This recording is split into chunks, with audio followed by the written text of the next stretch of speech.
Buntag pa lang dire preng ga pinuwakay na dire og kuan kaning lumboy.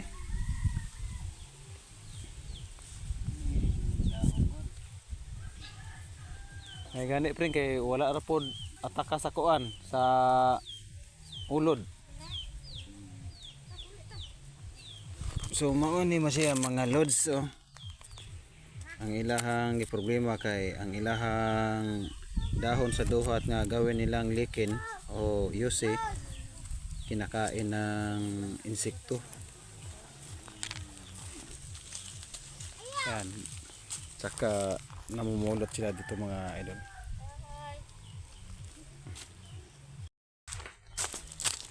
Ito kasi yung ginagamit nila mga idol para makatipid po sila sa EOC kasi ang bentahan ngayon ng isang stick ay 10 piso. So sobrang hirap ng sitwasyon na dito. So para makatipid maghanap na lang sila ng dahon ng duhat. So yun tuyo. Sila lang din ang mga nakakaalam nito mga lods kung paano nila to ikutin. Sila ang expert nito mga idol. So tutupiin nata nila to, saka lagyan nila ng pinatuyong dahon ng tabako, tapos iro-roll nila ng ganon.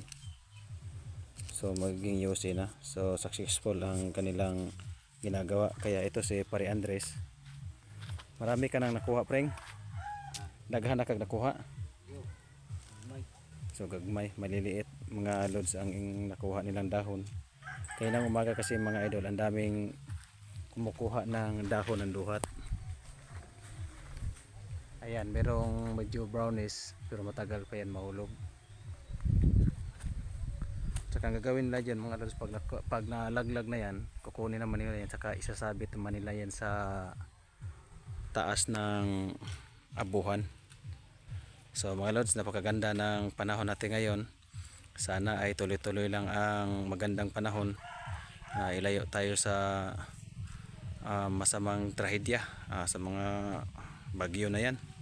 So thank you Lord sa magandang panahon ngayon. Sana tuloy-tuloy nga po para yung mga nagpo-harvest ng kanilang produkto sa kailang tubo ay makapag-harvest sila ng maayos. Kasi magastos talaga Lord pag nag-harvest sila, lalo na kung nababaon yung sasakyan sa yung kinakargahan sa tubo doon sa lupa, ay kagastos sila magpapahatak. So thank you Lord sa panahon na ibinigay mo sa amin ngayong araw to. Sana tuloy-tuloy na. So kailayo niyo po kami sa kapahamakan. Maraming salamat and God bless you din sa inyong lahat mga idol.